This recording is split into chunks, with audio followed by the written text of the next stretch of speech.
Hello everyone, ಈ ಒಂದು video ನಮ್ಮ ಎಲೆಕ್ಟ್ರಿಕಲ್ ಇಂಜಿನಿಯರಿಂಗ್ ಆಸ್ಪಿರೆಂಟ್ಸ್ ಹಾಗೂ ಸಿವಿಲ್ ಇಂಜಿನಿಯರಿಂಗ್ ಆಸ್ಪಿರೆಂಟ್ಸ್ಗೆ ಯೂಸ್ಫುಲ್ ಆಗುವಂಥ ಒಂದು ವಿಡಿಯೋ ಇರುತ್ತೆ. ಸ್ನೇಹಿತರೆ, ನಿಮ್ಮೆಲ್ಲರಿಗೂ ಗೊತ್ತಿರುವಂತೆ ಲಾಸ್ಟ್ ಒಂದು 4 to 5 ಇಯರ್ಸ್ ಕೆಳಗಡೆ ಅಂದರೆ 2019 to 2020 ಒಳಗಡೆ ಒಂದು ನೋಟಿಫಿಕೇಶನ್ ಬಂದಿರುತ್ತೆ KPTCL ಡಿಪಾರ್ಟ್ಮೆಂಟಿಂದ. ಅಂದರೆ ಎಸ್ಕಾಮ್ ಇರ್ಬೋದು, ಚೆಸ್ಕಾಮ್ ಇರ್ಬೋದು, ಬೆಸ್ಕಾಮ್ ಇರ್ಬೋದು, ಮೆಸ್ಕಾಮ್ ಇರ್ಬೋದು. ಸೊ ನಿಮ್ಮೆಲ್ಲರಿಗೆ ಗೊತ್ತಿರಬೇಕು ಡೆಸ್ಕಾಮ್ಸ್ ಎಷ್ಟಿದೆ ಅಂತೇಳಿ. ಸೊ ಈ ಎಲ್ಲ ಡಿಪಾರ್ಟ್ಮೆಂಟ್ಗಳಿಂದ ನಿಮಗೆ ಎಲೆಕ್ಟ್ರಿಕಲ್ ಇಂಜಿನಿಯರಿಂಗ್ ಹಾಗೂ ಸಿವಿಲ್ ಇಂಜಿನಿಯರಿಂಗ್ ಕಂಪ್ಲೀಟ್ ಆಗಿರುವಂಥ ಆಸ್ಪಿರೆಂಟ್ಸ್ಗೆ ನೋಟಿಫಿಕೇಶನ್ ಬಂದಿರುತ್ತೆ. ಅಲ್ಲಿ ಬಿಟ್ಟು ಮತ್ತೆ ಈಗ ಒಂದು ನೋಟಿಫಿಕೇಷನ್ ಬರಲಿದೆ. ಮುಂದಿನ ದಿನಗಳಲ್ಲಿ ಈ ಒಂದು ನೋಟಿಫಿಕೇಷನು ನಿಮಗಾಗಿರುತ್ತೆ. ಸೊ ನೋಟಿಫಿಕೇಷನಲ್ಲಿ ಎಷ್ಟು ವೇಕೆನ್ಸೀಸ್ ಇದೆ ಏನು ಅಂತ ಹೇಳಿ ನಮಗಿನ್ನೂ ಕ್ಲಿಯರ್ ಕಟ್ ಐಡಿಯಾ ಇಲ್ಲ. ಬಟ್ ಆದರೂ ಒಂದು ಸ್ಮಾಲ್ ಡಾಕ್ಯುಮೆಂಟ್ನ ನಿಮ್ಗೆ ತೋರಿಸ್ತಿದ್ದೀನಿ.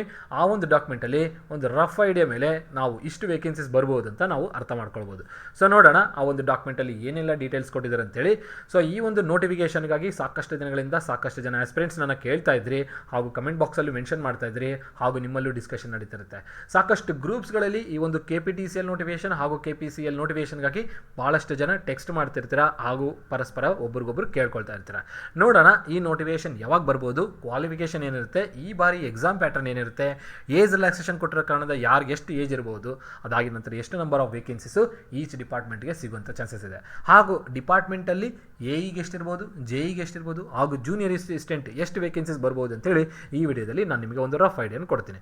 ಸೊ ಈ ನೋಟಿಫಿಕೇಶನ್ ಯಾವಾಗ ಬರುತ್ತೆ ಅನ್ನೋದು ನಮಗೆ ಮೊದಲನೇದಾಗಿ ಇಂಪಾರ್ಟೆಂಟು. ಸೊ ನೋಡಿ, 2019ನಲ್ಲಿ ಬಂದಿರುವಂಥ ನೋಟಿಫಿಕೇಶನು ಇಲ್ಲಿವರೆಗೂ ಆ ನೋಟಿಫಿಕೇಶನ್ ಬಂದಿಲ್ಲ. 2019ನಲ್ಲಿ ಬರೆದಿರುವಂಥ ಆಸ್ಪಿರೆಂಟ್ಸ್ಗೆ 2023ಯಲ್ಲಿ ಏನು ಕೊಟ್ಟಿದ್ದಾರೆ, ಅಪಾಯಿಂಟ್ಮೆಂಟ್ ಲೆಟರ್ಸ್ನ ಇಶ್ಯೂ ಮಾಡ್ತಾರೆ. ಆ ರೀತಿಯಲ್ಲಿ ನೋಡಿಕೊಂಡಾಗ ಅಲ್ಲೇ 4 ಇಯರ್ಸ್ ಕಂಪ್ಲೀಟ್ ಆಯಿತು. ಸೊ ಈಗ ಇದು 2026, ಆಲ್ಮೋಸ್ಟ್ ಒಂದು 5 to 6 ಇಯರ್ಸ್ ನೋಟಿಫಿಕೇಶನ್ ಇಲ್ಲ KPTCLಯಿಂದ. ಎಸ್ಕಾಮ್, ಚೆಸ್ಕಾಮ್, ಮೆಸ್ಕಾಮ್, ಬೆಸ್ಕಾಮ್ ಇರ್ಬೋದು. ಸೊ ಹಾಗಿದ್ದಾಗ ನಮಗೆ ಈಗ ಇದು ಕರೆಕ್ಟ್ ರೈಟ್ ಟೈಮ್ ಆಗಿರುತ್ತೆ ಅಫಿಷಿಯಲ್ ನೋಟಿಫಿಕೇಶನ್ ಬರೋದಕ್ಕೆ. ಸೊ ಇನ್ನು ನಮ್ಮ ಸರ್ಕಾರ ಮುಗಿಯೋದಕ್ಕೆ, ಅಂದರೆ ಕಾಂಗ್ರೆಸ್ ಗೌರ್ಮೆಂಟ್ ಮುಗಿಯೋದಕ್ಕೆ ಇನ್ನು ನಮಗೆ ರಫ್ಲಿ 2 ಇಯರ್ಸ್ ಇದೆ. ಸೊ ಈ 2 ಇಯರ್ಸ್ ಒಳಗಡೆ 1 ಇಯರ್ ಬಿಟ್ಟರೆ ಇನ್ನು 1 ಇಯರ್ ಒಳಗಡೆ ಮಿಡ್ಡಲ್ಲಿ ನಿಮಗೆ ಬರುವ ಸಾಧ್ಯತೆ ಹೇಳಿದೆ. ಅಂದರೆ ಅರ್ಥ 2026 ಅಂದರೆ 2026 ಮಿಡ್ ಅಂದರೆ ಜೂನ್-ಜುಲೈ 2026 ಜೂನ್-ಜುಲೈ ಅಥವಾ 2026 ಎಂಡ್ ಆಗೋದ್ರೊಳಗಡೆ ನಿಮಗೆ ಈ ಒಂದು KPTCLನ ನೋಟಿಫಿಕೇಶನ್ ನೀವು ನೋಡ್ಬೋದು.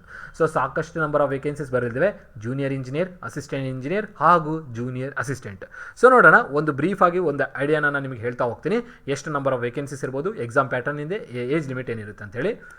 ಸೊ ನಿಮ್ಮೆಲ್ಲರಿಗೂ ಗೊತ್ತಿರುವಂತೆ ಈ ಒಂದು ಡಾಕ್ಯುಮೆಂಟು ಸಾಕಷ್ಟು ಜನ ಸ್ಟೂಡೆಂಟ್ಸಿನ ಕೈಯಲ್ಲಿ ಹಾಗೂ ಕೆಲವೊಂದು ಜಾಲತಾಣಗಳಲ್ಲಿ ಓಡಾಡ್ತಿದೆ ಇದು. ಸೊ ನಿಮ್ಮೆಲ್ಲರಿಗೂ ಗೊತ್ತಿರುವಂತೆ ಕೆಲವು ಟೆಲಿಗ್ರಾಮ್ ಗ್ರೂಪ್ಸ್ ಇರ್ಬೋದು, ವಾಟ್ಸಪ್ ಗ್ರೂಪ್ ಇರ್ಬೋದು, ಅಥವಾ ಫೇಸ್ಬುಕ್ ಇರ್ಬೋದು, ಅಥವಾ ಇನ್ಸ್ಟಾಗ್ರಾಮಲ್ಲಿ ಇರ್ಬೋದು, ಹಲವಾರು ಕಡೆ ನೀವು ಇದನ್ನು ಡಾಕ್ಯುಮೆಂಟನ್ನು ನೋಡಿರ್ತಾರೆ ಕೂಡ. ಸೊ ಈ ಡಾಕ್ಯುಮೆಂಟು ಏನು ಹೇಳುತ್ತೆ ನೋಡಿ, ಯಾವ ವೇಕೆನ್ಸೀಸ್ ಎಷ್ಟೆಷ್ಟಿದ್ದಾವೆ, ಯಾವ ಡಿಪಾರ್ಟ್ಮೆಂಟ್ಗೆ ಎಷ್ಟಿದ್ದಾವೆ ಅಂತೇಳಿ ಕ್ಲಿಯರಾಗಿ ಇಲ್ಲಿ ಹೇಳಿದ್ದಾರೆ. ಸೊ ಈ ಡಾಕ್ಯುಮೆಂಟ್ನ ನೀವು ಒಂದು ಚಿಕ್ಕದಾಗಿ ಇಟ್ಕೊಳ್ಬೋದು ಪ್ರೂಫಾಗಿ, ಅಂದರೆ ಮುಂದಿನ ದಿನಗಳಲ್ಲಿ ನಿಮಗೆ ಒಂದು ನೋಟಿಫಿಕೇಶನ್ ಬರುತ್ತೆ ಅನ್ನೋದಕ್ಕೆ. ಸೊ ನೋಡಿ, ಇಲ್ಲಿ ಮೇಲ್ಗಡೆ ಪ್ಯಾರಾಗ್ರಾಫ್ ಏನಿದೆ ಓದಿದರೆ ಇದೊಂದು ಜಸ್ಟ್ ಕ್ರಾಪ್ ಮಾಡಿರುವಂಥ ಪಿಕ್ಚರ್ ಆಗಿರುತ್ತೆ. ಅಫಿಷಿಯಲ್ ನೋಟಿ ಅಥವಾ ಡ್ರಾಫ್ಟ್ ಕಾಪಿಯಿಂದ ಅಥವಾ ಪ್ರಪೋಸಲ್ ಕಾಪಿಯಿಂದ ನೋಡೋಣ ಯಾವುದಕ್ಕೆ ಎಷ್ಟೆಷ್ಟಿದೆ ಅಂತೇಳಿ. ಅಸಿಸ್ಟೆಂಟ್ ಎಕ್ಸಿಕ್ಯೂಟಿವ್ ಇಂಜಿನಿಯರ್ ಅಂದರೆ AEE ಆಗಿರುತ್ತೆ ಇದು. ಸೊ AEE ನೋಡಿ, ಇದು ಯಾವುದಿದೆ, ಎಲೆಕ್ಟ್ರಿಕಲ್ ಡಿಪಾರ್ಟ್ಮೆಂಟ್. ಎಷ್ಟು ವೇಕೆನ್ಸೀಸ್ ಇದೆ, 87 vacancy for non Hyderabad Karnataka. ಅದೇ ರೀತಿಯಲ್ಲಿ ಕಲ್ಯಾಣ ಕರ್ನಾಟಕ ರೀಜನ್ಗೆ ನೋಡೋದಾದರೆ 9 ವೇಕೆನ್ಸಿ AEEಗೆ ಇರುತ್ತೆ ಎಲೆಕ್ಟ್ರಿಕಲ್ ಡಿಪಾರ್ಟ್ಮೆಂಟು. ಸಿವಿಲ್ಗಾದರೆ 6 ವೇಕೆನ್ಸಿ, ಇಲ್ಲಿ 2 ವೇಕೆನ್ಸಿ. ಸೊ ನನ್ನ ಪ್ರಕಾರ ಈ ಬಾರಿ ನಿಮಗೆ ಈ ವೇಕೆನ್ಸೀಸ್ ನೀವು ನೋಡಲ್ಲ ನೋಟಿಫಿಕೇಷನಲ್ಲಿ. AEE ವೇಕೆನ್ಸೀಸು ಬರುವ ಸಾಧ್ಯತೆಗಳು ಕಮ್ಮಿ ಇರುತ್ತೆ. ಸೊ ಇದು ಆಲ್ಮೋಸ್ಟ್ ಬರಲ್ಲ. ಇದು ಏನೇ ಇದ್ದರೂ ಪ್ರಮೋಷನ್ ಬೇಸಿಸ್ ಮೇಲೆ ಹೋಗೋ ಸಾಧ್ಯತೆಗಳಿರುತ್ತೆ. ಹಾಗಾಗಿ ಈ ಎರಡನ್ನ ನೀವು ರಿಮೂವ್ ಮಾಡ್ಕೊಳ್ಬೋದು, ನೋಟಿಫಿಕೇಷನಲ್ಲಿ ಇರಲ್ಲ.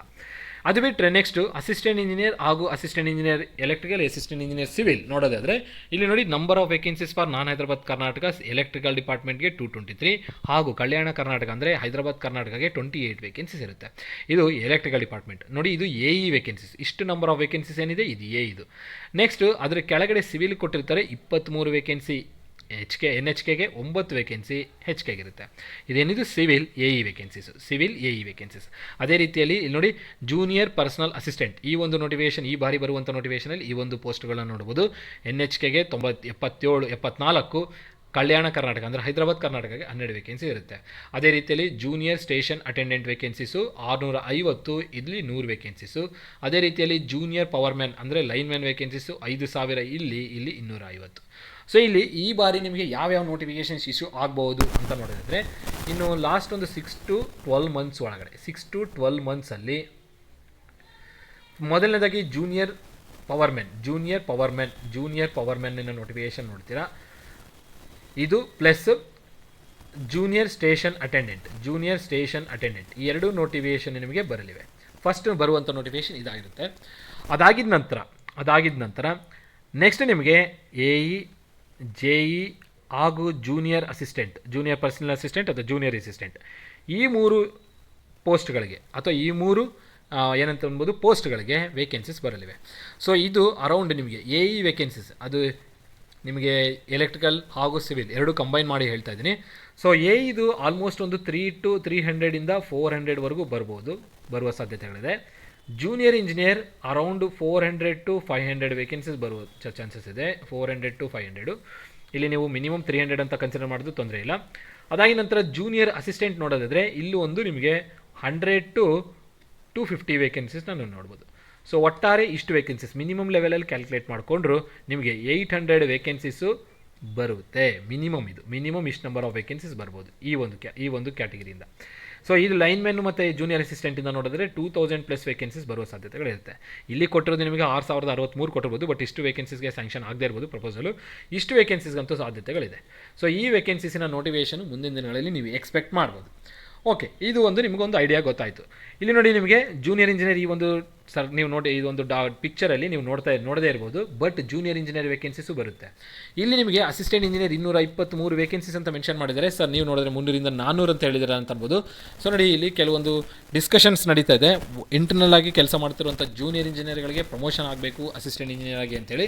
ಸೊ ನೋಡಬೇಕು ಏನಾಗುತ್ತೆ ಅಂತೇಳಿ ಮುಂದಿನ ದಿನಗಳಲ್ಲಿ ಬರುವಂಥ ಅಫಿಷಿಯಲ್ ಡಾಕ್ಯುಮೆಂಟಲ್ಲೇ ನಮಗೆ ಗೊತ್ತಾಗುತ್ತೆ. ಬಟ್ ಇದು ಎಕ್ಸ್ಪೆಕ್ಟೆಡ್ ವ್ಯಾಲ್ಯೂಸ್, ಇದು ಎಕ್ಸ್ಪೆಕ್ಟೆಡ್ ವ್ಯಾಲ್ಯೂ ಬರಬಹುದು ಅನ್ನೋದು. ಅದಾಗಿ ನಂತರ ಇದಕ್ಕೆ ಕ್ವಾಲಿಫಿಕೇಷನ್ ಏನು ಇಡ್ತಾರೆ ಅಂತ ನೋಡೋದಾದರೆ qualification same as usual diploma for junior ಇಂಜಿನಿಯರ್ಗೆ, ಡಿಪ್ಲೊಮಾ ಫಾರ್ JE ಇಡ್ತಾರೆ. ಅದಾಗಿ ನಂತರ ಇಂಜಿನಿಯರಿಂಗ್ ಕಂಪ್ಲೀಟ್ ಆಗಿದ್ದರೆ ಅಸಿಸ್ಟೆಂಟ್ ಇಂಜಿನಿಯರಿಂಗ್ ಮಾಡ್ತಾರೆ. ಇಂಜಿನಿಯರಿಂಗ್ ಕಂಪ್ಲೀಟ್ ಆಗಿದ್ದರೆ ಅಸಿಸ್ಟೆಂಟ್ ಇಂಜಿನಿಯರಿಂಗ್ ವೇಕೆನ್ಸೀಸ್ ಬರಿಬೋದು ನೀವು. ಅದೇ ರೀತಿಯಲ್ಲಿ ಪರ್ಸನಲ್ ಯಾವುದು ಜೂನಿಯರ್ ಅಸಿಸ್ಟೆಂಟಿಗೆ ಏನು ಮಾಡ್ತಾರೆ ಅಂದರೆ PUC ಕಂಪ್ಲೀಟ್ ಆಗಿದ್ದರೂ ಸಾಕು. PUC ಆರ್ ಡಿಗ್ರಿ ಯಾವುದಾಗಿದ್ರೂ ನಡೆಯುತ್ತೆ. PUC ಅಲ್ಲೂ ಅಷ್ಟೇ ಸೈನ್ಸ್, ಆರ್ಟ್ಸ್, ಕಾಮರ್ಸ್ ಯಾವುದಾಗಿದ್ದರೂ ಇಲ್ಲೂ ಎಲಿಜಿಬಲ್ ಆಗ್ತಾರೆ. ಸೊ ಇದು ನಿಮಗೆ ಕ್ವಾಲಿಫಿಕೇಷನ್. ಇನ್ನು ಏಜ್ ಲಿಮಿಟ್ ಬಗ್ಗೆ ನಾವು ಮಾತಾಡೋದಾದರೆ ಈಗ ನಮಗೆ ಕೊಟ್ಟಿರುವಂಥ ಸರ್ಕಾರ 5 ವರ್ಷದ ಏಜ್ ರಿಲ್ಯಾಕ್ಸೇಷನ್ ಪ್ರಕಾರ ಕನ್ಸಿಡರ್ ಮಾಡಿದ್ರೆ ಜನರಲ್ ಮೆರಿಟ್ಗೆ ಪ್ರೀವಿಯಸ್ ಆಗಿದ್ದು 35 ಆಗಿರುತ್ತೆ. ಈಗ +5 ಮಾಡಿರೋ ಕಾರಣದ +5 ಇಯರ್ಸ್ ಕೊಟ್ಟಿರೋ ಕಾರಣದ ರಿಲ್ಯಾಕ್ಸೇಷನು 40 ಇಯರ್ಸ್ ಜನರಲ್ ಮೆರಿಟ್ಗೆ ಏಜ್ ಲಿಮಿಟ್ ಬರುತ್ತೆ. ಅದೇ ರೀತಿಯಲ್ಲಿ ಇನ್ನು OBCಯಲ್ಲಿ ನಾನು ಒಂದೊಂದಾಗಿ ಬರಿತಾ ಇಲ್ಲ. ಇಲ್ಲಿ 2A 2B 3A 3B category 1 ಸಪ್ರೇಟಾಗಿ ಬರುತ್ತೆ. 2A 2B 3A 3B ಈ 4 ಕನ್ಸಿಡರ್ ಮಾಡಿದ್ದಾರೆ. 2A 2B 3A 3B consider ಮಾಡಿದಾಗ ಇವೆಲ್ಲ OBCಯಲ್ಲಿ ಬರುತ್ತೆ. ಸೊ ಇವರಿಗೆ ಪ್ರೆಸೆಂಟ್ ಆಗಿರುವಂಥ ಏಜ್ ಎಷ್ಟಿದೆ 38 ಇದೆ. +5 ಕನ್ಸಿಡರ್ ಮಾಡಿದಾಗ 43 ಇಯರ್ಸ್ ಆಗಬಹುದು. 43 ಇಯರ್ಸ್ ಆಗಿರುತ್ತೆ. ನೆಕ್ಸ್ಟ್ ಇನ್ನು SC ಹಾಗೂ ST ಹಾಗೂ ಕ್ಯಾಟಗರಿ 1 ಇವರಿಗೆ ಪ್ರೆಸೆಂಟ್ ಆಗಿರೋದು 40 + 5 ಇಯರ್ಸ್ ಅಂದರೆ 45 ಇಯರ್ಸ್ ಲಿಮಿಟ್ ಇರುತ್ತೆ. ಇದು ಏಜ್ ಲಿಮಿಟ್ ಕನ್ಸಿಡರ್ ಪ್ರಕಾರ. ಸೊ ಏಜ್ ಲಿಮಿಟ್ ನೋಡಿ ನಿಮಗೆ ಇಷ್ಟು ಒಳಗಡೆ ಇದೆ ಅಂತಂದರೆ ಇಷ್ಟು ಟೈಮ್ ಲಿಮಿಟ್ ಒಳಗಡೆ ಈ ಒಂದು ಟೈಮ್ ಲಿಮಿಟಲ್ಲಿ ನಿಮಗೆ ನೋಟಿಫಿಕೇಷನ್ ಬರುತ್ತೆ. ನೋಟಿಫಿಕೇಷನ್ ಒಳಗಡೆ ನಿಮ್ಮ ಏಜ್ ಇಷ್ಟೊಳಗಡೆ ಇತ್ತು ಅಂತಂದರೆ ನೀವು ಎಲಿಜಿಬಲ್ ಆಗಿರ್ತಾರೆ. ಸೊ ಪ್ರಿಪರೇಷನ್ನ ಈಗಲೇ ಸ್ಟಾರ್ಟ್ ಮಾಡ್ಕೊಳ್ಳಿ. ಟೈಮ್ ನನ್ನ ಪ್ರಕಾರ ಜಾಸ್ತಿ ಅನಿಸ್ಬೋದು, ಬಟ್ ಆದರೂ ಕಮ್ಮಿ ಇದ್ದಂಗೆ. ಯಾಕಂದರೆ ಪ್ರಿಪರೇಷನ್ ಈಗಲಿಂದನೇ ಸ್ಟಾರ್ಟ್ ಮಾಡಿಕೊಂಡ್ರೆ ಮುಂಚೆಯಿಂದ ಮಾಡ್ತಿರೋಂಥ ಆಸ್ಪಿರೆಂಟ್ಸ್ಗೆ ನೀವು ಕಂಪ್ಲೀಟ್ ಮಾಡ್ಕೊಳ್ಬೋದು. ಸೊ ಟೈಮ್ ಸಫಿಷಿಯೆಂಟ್ ಆಗಿದೆ. ನೋಟಿಫಿಕೇಷನ್ ಬಂದೇ ಬರುತ್ತೆ, ಈಗಿಲ್ಲ ಅಂದರೆ ನಾಳೆ ಬರೋದಂತೂ ಖಚಿತ. ಸೊ ಈಗಲಿಂದ ನೀವು ಪ್ರಿಪರೇಷನ್ ಮಾಡ್ಕೊಳ್ತಾ ಹೋಗಿದ್ದಾರೆ ಅಂದರೆ ನಿಮಗೆ ನಾಳೆ ಬೆನಿಫಿಟ್ ಆಗುತ್ತೆ. ಸೊ ಇಲ್ಲಿ ಮೊದಲನೇ ಪಾಯಿಂಟ್ ನಿಮಗೆ ಯಾವ ವೇಕೆನ್ಸೀಸ್ ಎಷ್ಟೆಷ್ಟಿರುತ್ತೆ, ಎರಡನೇದು ಕ್ವಾಲಿಫಿಕೇಷನ್ ಬಗ್ಗೆ ನೋಡ್ಕೊಂಡಿದ್ದಾಯಿತು, ಮೂರನೇದು ಏಜ್ ಲಿಮಿಟ್ ಬಗ್ಗೆ ತಿಳ್ಕೊಂಡಿದ್ದಾಯಿತು. ಇನ್ನು ನಾಲ್ಕನೇದು ಪ್ಯಾಟರ್ನ್ ಬಗ್ಗೆ ಬಂದಾಗ ಎಕ್ಸಾಮ್ ಪ್ಯಾಟರ್ನ್ ಯಾವ ಥರ ಇರುತ್ತೆ. ಸೊ ನೋಡಿ ಎಕ್ಸಾಮ್ ಪ್ಯಾಟರ್ನ್ ಬಂದಾಗ ನಿಮಗೆ ಪ್ಯಾಟ್ರನಲ್ಲಿ 2 ಪೇಪರ್ ನೋಡಲ್ಲ. ಇಲ್ಲಿ ನಾವು ಕೇವಲ ಒಂದೇ ಪೇಪರ್ನ ನೋಡ್ತೀವಿ. ಪೇಪರ್ 1 ಮಾತ್ರ ಇರುತ್ತೆ. ಇದರಲ್ಲಿ ನಿಮಗೆ ಸೆಕ್ಷನ್ಸ್ ಇರುತ್ತೆ. ಒಂದು GK ಸೆಕ್ಷನ್, ಇನ್ನೊಂದು ಟೆಕ್ನಿಕಲ್ ಸೆಕ್ಷನ್ನ ನೀವು ನೋಡ್ಬೋದು. ಯಾವುದು ಎಷ್ಟು ಮಾರ್ಕ್ಸ್ ಇರ್ಬೋದು ಸರ್ ಅಂತ ಕೇಳಿದ್ರೆ ಇದಕ್ಕೆ 25 ಮಾರ್ಕ್ಸ್ ಕೊಡ್ಬೋದು, ಇದಕ್ಕೆ 75 ಮಾರ್ಕ್ಸ್ನ ಕೊಡ್ಬೋದು. ಸೊ ಈ ಪ್ಯಾಟರ್ನ್ ನಿಮಗೆ 2019ನಲ್ಲಿ ಫಾಲೋ ಮಾಡಿರ್ತಾರೆ. ಸೊ ಅದೇ ಪ್ಯಾಟರ್ನ ಈ ಬಾರಿಯೂ ಫಾಲೋ ಮಾಡ್ಬೋದು. ನೆಕ್ಸ್ಟ್ ಇಲ್ಲಿ ಇನ್ನೂ ಒಂದು ಮೈನ್ ಪಾಯಿಂಟ್ನ ಕನ್ಸಿಡರ್ ಮಾಡಬೇಕಾಗಿದೆ ಅಂದರೆ minimum cut off marks. Minimum marks criteria ಇಲ್ಲಿರುತ್ತಾ ಅಂತ ಕೇಳಿದ್ರೆ ಮಿನಿಮಮ್ ಮಾರ್ಕ್ಸಿನ ಕ್ರೈಟೀರಿಯಾ ಏನಿದೆ ಇಲ್ಲಿ ಫಾಲೋ ಮಾಡ್ತಾರೆ. ಎಷ್ಟು marks 35 marks. Minimum 35 marks score ಮಾಡಲೇಬೇಕು ಅನ್ನೋದು ಒಂದು ಕ್ರೈಟೀರಿಯಾ ಇವರು ಫಾಲೋ ಮಾಡ್ಬೋದು. ಮಿನಿಮಮ್ ಮಾರ್ಕ್ಸ್ ಇದು ಮಿನಿಮಮ್ ಇಷ್ಟು ತೆಗಿಲೇಬೇಕು, 100ಗೆ ಔಟ್ ಆಫ್ 100 35 ಬರಲೇಬೇಕು. ನೆಕ್ಸ್ಟ್ ಎಕ್ಸಾಮ್ ಪ್ಯಾಟರ್ನ್ ಒಳಗಡೆ ನಿಮಗೆ ಮಿನಿಮಮ್ ಮಾರ್ಕ್ಸ್ ಎಷ್ಟಿದೆ ಇದೇನಿದೆ ಅಂತ ಗೊತ್ತಾಯಿತು. 6ನೇ ಪಾಯಿಂಟು ನೆಗೆಟಿವ್ ಇರುತ್ತಾ ಇಲ್ಲ ಅಂತ ಬಗ್ಗೆ ಕನ್ಫರ್ಮ್ ಮಾಡ್ಕೊಳ್ಳೋದಾದರೆ ನೆಗೆಟಿವ್ ಇರುತ್ತೆ. ಎಸ್ ನೆಗೆಟಿವ್ ಇರುತ್ತೆ. ಎಷ್ಟಿರುತ್ತೆ? 1/3 ಇರ್ಬೋದು. ಎಷ್ಟು? 1/3 ಅಥವಾ 1/4. ಸ್ಟ್ಯಾಂಡರ್ಡ್ ಆಗಿ 1/4ನ ಫಾಲೋ ಮಾಡ್ತಾರೆ. ಸೊ ಈ ಬಾರಿಯೂ ಲಾಸ್ಟ್ ಬಾರಿಯೂ 1/4ನೇ ಫಾಲೋ ಮಾಡಿದ್ರು, ಈ ಬಾರಿಯೂ 1/4ನೇ ಫಾಲೋ ಮಾಡ್ಬೋದು. ಅಂದರೆ 0.25 ಮಾರ್ಕ್ಸ್ನ ಡಿಡಕ್ಷನ್ ಮಾಡ್ತಾರೆ ಯಾವಾಗ ಒಂದು ಕ್ವಶನ್ ತಪ್ಪಾದಾಗ. ಇನ್ ಕೇಸ್ ಅವರು 1/3ನ ಫಾಲೋ ಮಾಡಿದ್ರೆ 0.33 ಮಾರ್ಕ್ಸ್ ನಿಮಗೆ ಒಂದು ಕ್ವಶನ್ಗೆ ತಪ್ಪಾದರೆ ಇಷ್ಟು ಮಾರ್ಕ್ಸ್ ಡಿಡಕ್ಷನ್ ಆಗೋ ಸಾಧ್ಯತೆಗಳಿರುತ್ತೆ. ಇನ್ನು 7ನೇ ಪಾಯಿಂಟ್ ಬಗ್ಗೆ ನೋಡೋದಾದರೆ ಈ ಎಕ್ಸಾಮ್ನ ಯಾರು ಕಂಡಕ್ಟ್ ಮಾಡ್ಬೋದು? KPSCನ, KEನ ಅಥವಾ ಬೇರೆ ಇನ್ನಿತರ ಬೋರ್ಡ್ಸ್ ಅಂತ ಕೇಳಿದ್ರೆ ನೋಡಿ, ಈ ಒಂದು ನನ್ನ ಪ್ರಕಾರ ನೋಡಿಕೊಂಡ್ರೆ ಇದು KE ಅವರಿಗೆ ಕೊಡುವ ಸಾಧ್ಯತೆಗಳಿರುತ್ತೆ. KEಗೆ ಕೊಡಬಹುದು. KPSCಗೆ ಕೊಡುವ ಸಾಧ್ಯತೆಗಳು ಬಹಳ ಕಮ್ಮಿ, KEಗೆ ಕೊಡುವ ಚಾನ್ಸಸ್ ಭಾಳ ಇರುತ್ತೆ. ಇಲ್ಲ ಅಂತಂದರೆ ಅದರ್ ಎಕ್ಸಾಮಿನೇಷನ್ ಅಥಾರಿಟೀಸ್ಗೆ ಕೊಡ್ಬೋದು, ಅದರ್ ಎಕ್ಸಾಮಿನೇಷನ್ ಅಥಾರಿಟೀಸ್ಗೆ.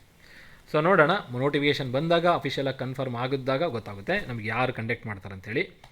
ನೆಕ್ಸ್ಟ್ ಇನ್ನೊಂದು ಕ್ವಶನ್ ಏನು ಬರುತ್ತೆ ಅಂದರೆ ಕಾಮನ್ ಆಗಿ ಸ್ಟೂಡೆಂಟ್ಸಿಗೆ ಬರುವಂಥ ಕ್ವಶನು 8th ಪಾಯಿಂಟ್ ಅಂತ ಕನ್ಸಿಡರ್ ಮಾಡಿ. ಇದನ್ನು ಕಾಮನ್ ಆಗಿ ಬರುವಂಥ ಪ್ರಶ್ನೆ. ಸರ್ ಇದಕ್ಕೆ ಎಕ್ಸ್ಪೀರಿಯೆನ್ಸ್ ಏನಾದರೂ ಬೇಕಾಗುತ್ತಾ? ಸರ್ ನಾನು BE ಕಂಪ್ಲೀಟ್ ಮಾಡಿದ್ದೀನಿ, ಇಂಜಿನಿಯರಿಂಗ್ ಕಂಪ್ಲೀಟ್ ಮಾಡಿದ್ದೀನಿ, ಅಥವಾ ಡಿಪ್ಲೊಮೊ ಕಂಪ್ಲೀಟ್ ಮಾಡಿದ್ದೀನಿ, ಅಥವಾ ನಂದು PUC ಕಂಪ್ಲೀಟ್ ಆಗಿದೆ, ಅಥವಾ ಡಿಗ್ರಿ ಕಂಪ್ಲೀಟ್ ಆಗಿದೆ. ನೀವು ಹೇಳಿರುವಂಥ ಅಸಿಸ್ಟೆಂಟ್ ಇಂಜಿನಿಯರು, ನೀವು ಹೇಳಿರುವಂಥ ಜೂನಿಯರ್ ಇಂಜಿನಿಯರ್ ಆಗಿರ್ಬೋದು, ಅಥವಾ ಜೂನಿಯರ್ ಅಸಿಸ್ಟೆಂಟ್ ವೇಕೆನ್ಸೀಸ್ಗೆ ಎಕ್ಸ್ಪೀರಿಯೆನ್ಸ್ ಏನಾದರೂ ಕೇಳ್ತಾರಂತ ಕೇಳಿದ್ರೆ ಎಕ್ಸ್ಪೀರಿಯೆನ್ಸ್ ಯಾವುದೇ ಥರ ಕೇಳೋದು. ನಿಮಗೆ ಅಸಿಸ್ಟೆಂಟ್ ಇಂಜಿನಿಯರ್ ವೇಕೆನ್ಸಿಗೆ ನೀವು ಪಾರ್ಟಿಸಿಪೇಟ್ ಮಾಡಬೇಕು ಅಂತಂದರೆ BE ಕಂಪ್ಲೀಟ್ ಆಗಿದ್ದರೆ ಸಾಕು, ಎಕ್ಸ್ಪೀರಿಯೆನ್ಸ್ ಬೇಕಾಗಿಲ್ಲ. No experience is required.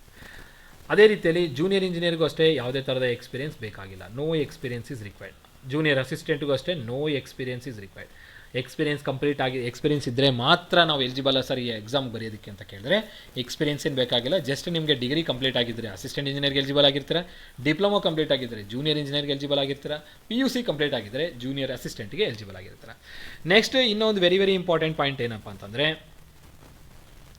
9th point syllabus ಏನಿರುತ್ತೆ ಅಂತ ಕೇಳ್ಬೋದು. ಸಿಲೆಬಸ್ ಬಗ್ಗೆ ಬಂದರೆ ನೋಡಿ, ಸಿಲೆಬಸ್ ಅಂತ ಬಂದಾಗ ಇಂಜಿನಿಯರಿಂಗಿಗೆ ಇಂಜಿನಿಯರಿಂಗ್ ಲೆವೆಲೇ ಇರುತ್ತೆ. ಸೊ ನೀವು KPCL ಎಕ್ಸಾಮ್ ಬರೆದಿರೋ ಕಾರಣದಿಂದ ಇಂಜಿನಿಯರಿಂಗ್ ಲೆವೆಲಲ್ಲಿ ಏನು ಸಿಲೆಬಸ್ ಕೊಟ್ಟಿರ್ತಾರೋ ಆ ಸಿಲೆಬಸ್ನ ಫಾಲೋ ಮಾಡಿ. ಅದೇ ರೀತಿಯಲ್ಲಿ ಡಿಪ್ಲೊಮೊ ಲೆವೆಲಲ್ಲಿ ನೋಡೋದಾದರೆ ಡಿಪ್ಲೊಮೊದಲ್ಲಿ ನೀವು ಏನೆಲ್ಲ ಟೆಕ್ನಿಕಲ್ ಸಬ್ಜೆಕ್ಟ್ಸ್ನ ಓದಿರ್ತೀರಾ 2010 ಸಿಲೆಬಸ್ಸು ಎಕ್ಸಾಕ್ಟ್ ಸಿಲೆಬಸ್ಸು ನೀವು ಆ ಒಂದು ಸಿಲೆಬಸ್ ಕಾಪಿನ ಡೌನ್ಲೋಡ್ ಮಾಡಿಕೊಂಡು ಅದರಲ್ಲಿ ಏನೆಲ್ಲ ಸಬ್ಜೆಕ್ಟ್ಸ್ ಇದೆ ಆ ಸಬ್ಜೆಕ್ಟ್ಸ್ನ ನೋಡಿಕೊಂಡು ತರೋಗಿ ಪ್ರಿಪೇರ್ ಆಗಿದ್ರು ಹೋದರೆ ಸಾಕು. ಸೊ ಇದು ಡಿಪ್ಲೊಮೊ ಲೆವೆಲ್ ಇರುತ್ತೆ. Diploma DTE syllabus 2010 syllabus exact syllabus, ಆ ಸಿಲೆಬಸ್ ಪ್ರಕಾರ ನೀವು ಪ್ರಿಪೇರ್ ಆದರೆ ಬೆಟರ್ ಈ ಎಕ್ಸಾಮ್ಗೆ. ನೆಕ್ಸ್ಟು PU ಲೆವೆಲ್ ನೋಡಿ ಎಕ್ಸಾಮ್ ಪ್ಯಾಟರ್ನ್ ಇಲ್ಲಿ ಹೇಗಿರುತ್ತೆ ಅಂತಂದರೆ BE JEಗಾದರೆ ಟೆಕ್ನಿಕಲ್ ಪೇಪರ್ ಇರುತ್ತೆ 75 ಕ್ವಶನ್ಸು. ಇಲ್ಲಿ PU ಲೆವೆಲ್ಗೆ ಏನಿರುತ್ತೆ ಇಲ್ಲಿ ಅಂತ ನೋಡಿದ್ರೆ ಇಲ್ಲಿ 25 ಕ್ವಶನ್ಸು ಈ ಫಾರ್ಮೇಟಲ್ಲಿ ಕಂಡಕ್ಟ್ ಮಾಡ್ತಾರೆ. 25 GK ಆದರೆ 25 ಇಂಗ್ಲೀಷ್ ಆಗಿರುತ್ತೆ, 25 ಕಂಪ್ಯೂಟರ್ಸ್ ಆಗಿರುತ್ತೆ, ಇನ್ನು 25 GK ಇಂಗ್ಲೀಷ್ ಕಂಪ್ಯೂಟರ್ಸ್ ಹಾಗೂ ಆಪ್ಟಿ ರೀಸ್ನಿಂಗ್ ಇರ್ಬೋದು. ಇಲ್ಲಿ ಆಪ್ಟಿ ಆರ್ ರೀಸ್ನಿಂಗ್. ಇನ್ ಕೇಸ್ ಈ ಭಾಗನ ಕನ್ಸಿಡರ್ ಮಾಡಿಲ್ಲ ಅಂತಂದರೆ ಅವರಿಲ್ಲಿ ಕನ್ನಡನ ಕನ್ಸಿಡರ್ ಮಾಡ್ಬೋದು. ಕನ್ನಡನ ಕನ್ಸಿಡರ್ ಮಾಡ್ಬೋದು. ಸೊ ಈ ಫಾರ್ಮೆಟು ಈ PU ಆ ಡಿಗ್ರಿ ಲೆವೆಲ್ಗಿರುತ್ತೆ. ಸೊ ಈಗಲಿಂದನೇ ನೀವು ಈ ಫಾರ್ಮೆಟ್ನ ಪ್ರಿಪೇರ್ ಆಗ್ತಾ ಇದ್ದರೆ ನಾಳೆ ಬರುವಂಥ KPTCL ನೋಟಿಫಿಕೇಷನಲ್ಲಿ ಜೂನಿಯರ್ ಅಸಿಸ್ಟೆಂಟ್ ಪೋಸ್ಟ್ಗೆ ಎಲಿಜಿಬಲ್ ಆಗಿರ್ತಾರೆ. ಸೊ ನೋಡೋಣ ಯಾವ ವೇಕೆನ್ಸೀಸು ಎಷ್ಟು ನಂಬರಲ್ಲಿ ಕಾಲ್ಫರ್ ಆಗುತ್ತೆ, ಏಜ್ ಲಿಮಿಟ್ ಏನಿಟ್ಟಿರ್ತಾರೆ, ಕ್ವಾಲಿಫಿಕೇಷನ್ ಏನಿರುತ್ತೆ, ಎಕ್ಸಾಮ್ ಪ್ಯಾಟರ್ನ್ ಏನಿರುತ್ತೆ, ಸಿಲೆಬಸ್ ಏನಿರುತ್ತೆ ಅಂತೇಳಿ ಅಫಿಷಿಯಲ್ ನೋಟಿಫಿಕೇಷನ್ ಬಂದಾಗಲೇ 100% ಗ್ಯಾರಂಟಿ. ಇದು ಜಸ್ಟ್ ನಮ್ಮ ಒಂದು ಗ್ಯಾದರ್ ಮಾಡಿರುವಂಥ ಇನ್ಫಾರ್ಮೇಷನ್ ಪ್ರಕಾರ ನಿಮಗೆ ನಾನು ಈ ಒಂದು ವಿಡಿಯೋನ ಮಾಡ್ತಾಯಿದ್ದೀನಿ. ಸೊ ನನಗೆ ಬಂದಿರುವಂಥ ಇನ್ಫಾರ್ಮೇಷನಿಂದ ನಿಮಗೆ ಈ ಇನ್ಫಾರ್ಮೇಷನ್ನ ಶೇರ್ ಮಾಡ್ತಾಯಿದ್ದೀನಿ. ಯಾಕಂದರೆ ನನಗೂ ಕೆಲವೊಂದು ಕಾಂಟ್ಯಾಕ್ಟ್ಸ್ ಇರೋ ಕಾರಣದಿಂದ ಆ ಕಾಂಟ್ಯಾಕ್ಟ್ಸಿಂದ ಬಂದಿರುವಂಥ ಇನ್ಫಾರ್ಮೇಷನ್ ಆಗಿರುತ್ತೆ.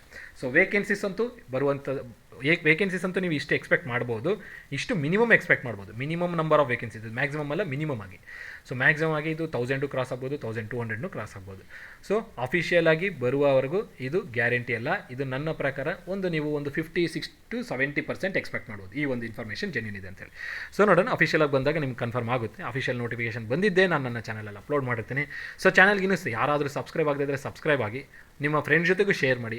ಈ ವಿಡಿಯೋ ನಿಮ್ಗೆ ಇಷ್ಟ ಆದರೆ ಲೈಕ್ ಮಾಡಿ, ಚಾನಲ್ಗೆ ಸಬ್ಸ್ಕ್ರೈಬ್ ಆಗಿದ್ದರೆ ಸಬ್ಸ್ಕ್ರೈಬ್ ಮಾಡಿ. ಸೊ ಇದೇ ರೀತಿಯಲ್ಲಿ ಯಾವುದೇ ಥರದ ನೋಟಿಫಿಕೇಷನ್ ಬರಲಿ, ಕರ್ನಾಟಕ ಆಗಿರ್ಬೋದು, ಆಲ್ ಓವರ್ ಇಂಡಿಯಾದ ನೋಟಿಫಿಕೇಷನ್ ಆಗಿರ್ಬೋದು, ಆ ಒಂದು ನೋಟಿಫಿಕೇಷನಿನ ಮಾಹಿತಿನ ನಾನು ನಮ್ಮ ಚಾನಲಲ್ಲಿ ನಿಮ್ಗೆ ರೀಚ್ ಮಾಡಿಸ್ತೇನೆ. ಸೊ ಆ ಒಂದು ಇನ್ಫಾರ್ಮೇಷನ್ಗಾಗಿ ನೀವು ಚಾನಲ್ಗೆ ಸಬ್ಸ್ಕ್ರೈಬ್ ಆಗಿರಬೇಕಾಗುತ್ತೆ. ಸೊ ಯಾವುದೇ ಥರದ ಅಪ್ಡೇಟ್ಸ್ಗಾಗಿರ್ಬೋದು, ನೀವು ಈಗ KPCL ಬರೀತಿದ್ದೀರಾ, KPCLನ ಅಪ್ಡೇಟ್ ಕೂಡ ನನ್ನ ಚಾನಲಲ್ಲಿ ಕೊಡ್ತಾ ಹೋಗ್ತೀನಿ. ಸೊ KPCLನ ನೆಕ್ಸ್ಟ್ ವಿಡಿಯೋನಲ್ಲಿ ನಿಮಗೆ ಈಗ ಪ್ರೆಸೆಂಟಾಗಿ ಏನು ನಡೀತಿದೆ, ನಾಳೆ ಏನು ನಡೀಬೋದು, ಅಪಾಯಿಂಟ್ಮೆಂಟ್ ಲೆಟರ್ಸ್ ಯಾವಾಗ ಬರ್ಬೋದು, DV ಕಂಪ್ಲೀಟ್ ಆಗಿದೆ, ನೆಕ್ಸ್ಟ್ ಪ್ರಾಸೆಸ್ ಏನಿರುತ್ತೆ ಅನ್ನೋದನ್ನು ನಾನು ನೆಕ್ಸ್ಟ್ ವಿಡಿಯೋದಲ್ಲಿ ಮಾಡಿಬಿಟ್ಟು ನಿಮ್ಗೆ ಅಪ್ಲೋಡ್ ಮಾಡ್ತೇನೆ. ಸೊ KPCLನ ಒಂದು ಅಪ್ಡೇಟನ್ನು ನಾನು ನಿಮಗೆ ಕೊಡ್ತಾ ಹೋಗ್ತೀನಿ. ಅದಾಗಿ ನಂತರ ಇದೇ ವಿಡಿಯೋನ ಡಿಸ್ಕ್ರಿಪ್ಷನ್ ಬಾಕ್ಸಲ್ಲಿ ಒಂದು ಚಾನಲಿನ ಲಿಂಕ್ ಕೊಟ್ಟಿರ್ತೀನಿ. ಆ ಚಾನಲ್ ಮುಖಾಂತರ ನೀವು ಆ ಒಂದು ಚಾನಲ್ಗೆ ಜಾಯ್ನ್ ಆಗಿ ಪ್ರತಿಯೊಂದು ನೋಟಿಫಿಕೇಷನ್ಗೆ ಸಂಬಂಧಪಟ್ಟಂಥ ಪ್ರತಿಯೊಂದು ಡಾಕ್ಯುಮೆಂಟು ನಿಮ್ಗೆ ಅಲ್ಲಿ ಅವೈಲೇಬಲ್ ಇರುತ್ತೆ. ಅಂದರೆ ಯಾವುದೇ ಒಂದು ಡಾಕ್ಯುಮೆಂಟ್ ನಿಮಗೆ ಇಶ್ಯೂ ಆಯಿತು ಅಂತಂದರೆ ಆ ಒಂದು ಡಾಕ್ಯುಮೆಂಟ್ ಆ ಚಾನಲಲ್ಲಿ ನೀವು ನೋಡ್ಬೋದು. ಸೊ ನೋಟಿಫಿಕೇಷನ್ ಕಂಪ್ಲೀಟ್ ಆಗೋವರೆಗೂ ಅದರ ಅಪ್ಡೇಟ್ನ ನಿಮ್ಗೆ ನಾನು ಅಲ್ಲಿ ಕೊಡ್ತಾ ಇರ್ತೀನಿ. ಸೊ ಯಾರೆಲ್ಲ ಈ ವಿಡಿಯೋ ನೋಡ್ತಾ ಇದ್ದೀರಾ ಆ ಚಾನಲ್ಗೆ ಜಾಯ್ನ್ ಆಗಿ. ಸೊ ಮತ್ತೊಂದು ಸಲ ಹೇಳ್ತಾ ಇದ್ದೀನಿ, ನಿಮಗೆ ಈ ಒಂದು KPTCL ನೋಟಿಫಿಕೇಷನು ಯಾವಾಗ ಎಕ್ಸ್ಪೆಕ್ಟ್ ಮಾಡ್ಬೋದು ಅಂತಂದರೆ ಆಗಸ್ಟ್ ಕನ್ಸಿಡರ್ ಮಾಡಿ. ಆಗಸ್ಟಿಂದ ಡಿಸೆಂಬರ್ ಒಳಗಡೆ ನಿಮಗೆ ಈ ನೋಟಿಫಿಕೇಷನ್ ಇರುತ್ತೆ. ಆಗಸ್ಟಿಂದ ಡಿಸೆಂಬರ್ 2026 ಒಳಗಡೆ ಈ ನೋಟಿಫಿಕೇಷನ್ ಬರುವ ಸಾಧ್ಯತೆಗಳು ಭಾಳ ಇದೆ. ಸೊ ಈಗಲಿಂದವೇ ಪ್ರಿಪೇರ್ ಮಾಡ್ಕೊಳ್ತಾ ಹೋಗಿ. ಎಕ್ಸಾಮ್ ಭಾಳ ದೂರ ಇಲ್ಲ, ಟೈಮ್ ಭಾಳ ಜಾಸ್ತಿ ಇಲ್ಲ, ಕಮ್ಮಿನೇ ಇದೆ. ಸೊ ಈಗಲಿಂದ ಪ್ರಿಪರೇಷನ್ ಮಾಡ್ಕೊಳ್ತಾ ಹೋದರೆ ನಿಮಗೆ ಈ ಒಂದು ಎಕ್ಸಾಮು ಕ್ಲಿಯರ್ ಆಗೋ ಸಾಧ್ಯತೆಗಳು ಜಾಸ್ತಿ ಇರುತ್ತೆ. ಸೊ ಆದಷ್ಟು ಬೇಗನೆ ನೀವು ನಿಮ್ಮ ಜಾಬ್ನ ಪಡೆದುಕೊಳ್ಬೋದು.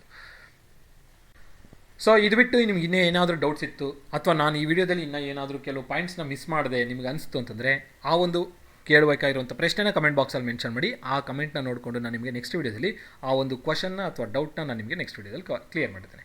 ಸೊ ಇಷ್ಟೇನು ಹೇಳ್ತಾ ಈ ವಿಡಿಯೋ ಎಂಡ್ ಮಾಡ್ತಿದ್ದೀನಿ. ಎಲ್ಲರಿಗೂ ಧನ್ಯವಾದಗಳು. Have A nice day.